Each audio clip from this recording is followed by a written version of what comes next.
Behold the dreaded droid army. Billions of cold mechanical bots capable of annihilating the pathetic Grand Army of the Republic. But these droids are only capable of so much with their small arms blasters. When the CIS needs to bring the firepower, that's where the droid heavy armor comes in.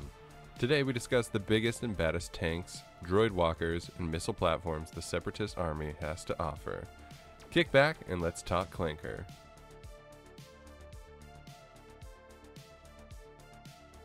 We've discussed the Republic and its various heavy armor from the ATTE to the Saber-class assault tank, but fighting for the other side is one of the most devastating battle tanks the galaxy had ever seen. Enter the Armored Assault Tank, or as you may know it, the AAT. Most of the heavy armor found in the Separatist army was designed by Droid Armor Workshop. The AAT was no exception to this rule. The Armored Assault Tank was built on a repulsor platform, had a total length of 9.75 meters, and could reach a top speed of 55 kilometers an hour or 34 miles per hour. As with most tanks, the front armor of the AAT was heavily reinforced with thick plating. This allowed for the droid army to charge headlong into any fight, push through obstructions on the battlefield, or even knock down walls. But what truly made this armored assault tank a threat were its weapons. Starting with its laser weaponry, it came with a heavy laser cannon strong enough to withstand a full-grown Gungan, 2 repeating blaster cannons, and 2 light blaster cannons. The most devastating armament were its chain-fed, energized shell projectile launchers. The entire tank could hold 57 shells before needing to return to its dropship for replenishment. Now, the AAT's launch tubes could be supplied with a variety of shells, the most common being Bunker Buster, high explosive shells used to break the defensive positions, armor-piercing shells used for penetrating heavy armor like Republic ATTEs, or the massive turbo tanks, and finally high-energy shells for anti-personnel and anti-vehicle use. What made these shells particularly deadly were the fact that they were encased in a high-energy plasma field. This improved their penetration and reduced friction, making the AAT shells faster and of course deadlier. The armored assault tank wasn't all positives. Due to the tank being built on a repulsor platform, it was vulnerable to EMP attack, whether that be EMP grenades, also called droid poppers, or other electromagnetic pulse ordnance. Additionally, the AAT could be destroyed using portable missile launchers, Republic heavy armor walkers or tanks, and by bold Jedi Knights wielding their famed lightsaber. Often seen beside the AAT was the massive MTT, or multi-troop transport. Just like the AAT, the MTT was manufactured by Droid Armor Workshop. It used a repulsor lift platform, was 31 meters long, and had a height of 13 meters, and could travel 35 kilometers an hour, or roughly 21 miles per hour. The MTT was primarily used as a troop transport, hence the name. It could hold 112 B-1 battle droids, or 20 droidicas.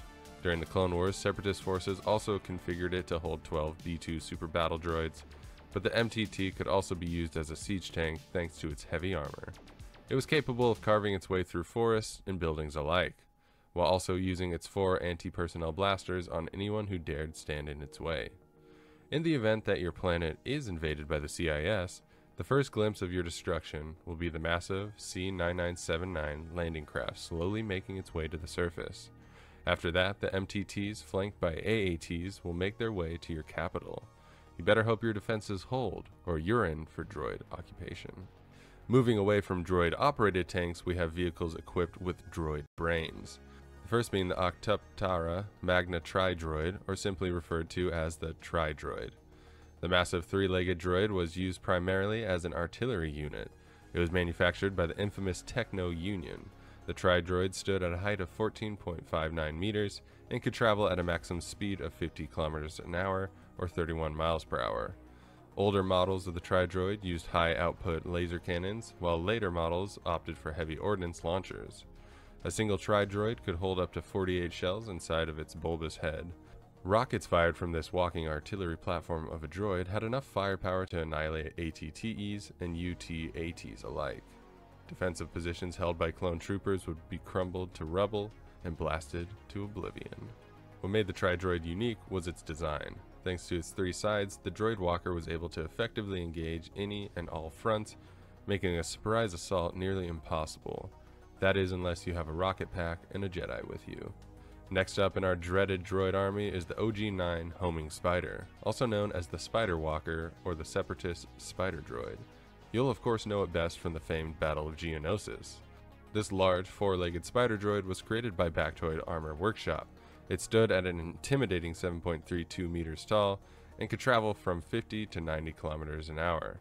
I honestly can't imagine one moving at 90 kilometers an hour. I'm sure it would be a bit goofy and terrifying to behold.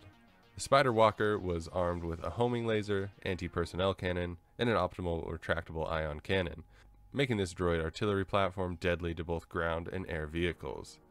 What made this droid so lethal, of course, was its homing laser. Let me explain. Not only could it sustain a single beam of energy used to weaken shields or shoot down gunships and starfighters, it could also scythe down formations of infantry, which to me presents a horrifying image. This focused beam of energy was capable of being fired until the droid itself ran out of power. However, this droid walker wasn't perfect. A well-placed shot to one of its forelegs would leave the droid crippled and inoperable. Although, other than that, it was a fairly versatile weapon of war and could traverse ocean floors and steep cliffs. Finally, the last droid tank on our list is, in my opinion, one of the coolest designs, the NR-N99 Persuader class droid enforcer.